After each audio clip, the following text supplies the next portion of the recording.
Hello and welcome back to another video. So in the last video that I posted, I talked about going a little bit further into the tradition of hoodoo, root work, and conjure. And I realized that's going to require a lot of explanation for a lot of people. So I'm here to do a little explaining.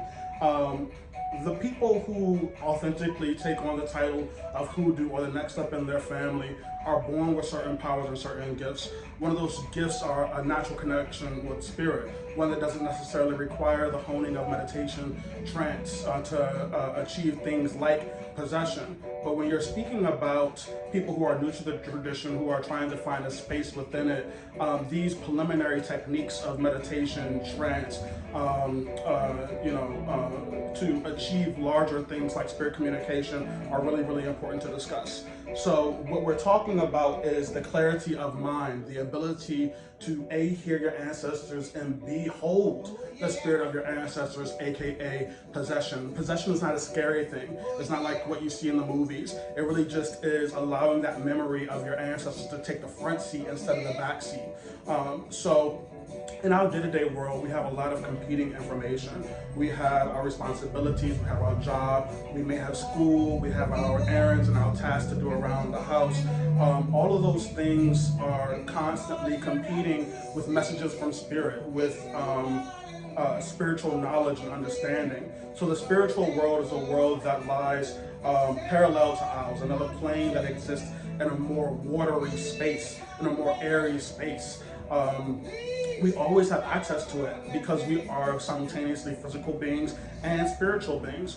But because this plane is heavier or more dense than the other one, most of our attention is given here. We have to live here. And so the majority of our attention is brought here, especially when we manifest through birth into the physical world. Our attention is called here. Our responsibility is to perform a task here in the physical. And so the majority of our attention has to go there. But when we make a conscious effort to participate consciously in our spiritual evolution, we're deciding to be a little closer to 50-50 between the spirit and the physical. Now, I don't believe that the actual percentage is 50-50, but we endeavor for it to be 50-50. When we make that decision, it's important for us to be in control of these thoughts, of these emotions, of where our attention is going.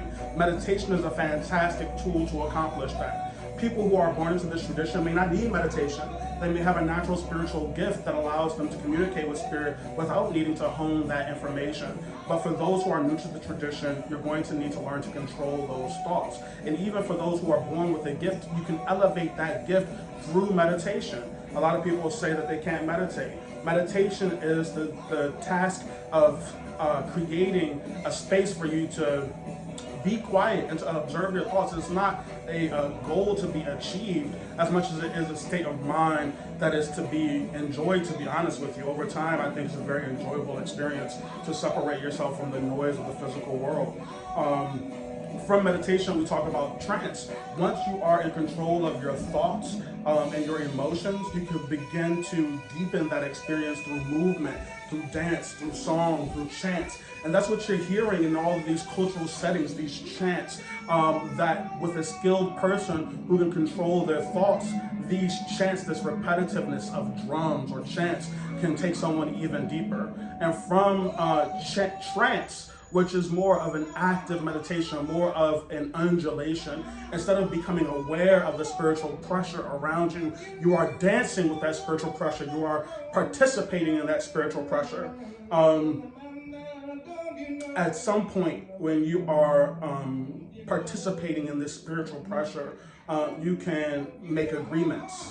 These can be good or these can be bad, but at some point you can make agreements with spirit to be a vessel for them to come through. When you are touching spirit and spirit is reaching back, that creates a bridge, a bridge where spirit can come through. Now, I'm not sharing this information to promote practicing or attempting to achieve trance by yourself, because that's very, very dangerous. I think no matter what the situation is, you're going to need an elder, you're going to need a teacher, you're going to need somebody there to watch, you're going to need some structure around this, because otherwise it could be extremely dangerous. So don't try this by yourself, but do be aware of it. And in your spiritual journey and in your as you continue to discover what's possible, that can happen outside of your control. So you should be able to be aware of it, but also to pursue it in a safe way. So possession within the practice of hoodoo, root work, and conjure is possible. When we talk about dreams and the gift of prophecy, that's spirit communicating with you. So as you know, we're at the shop and I gotta go because work is calling, literally. So I'll see y'all next time. Thank you. Bye.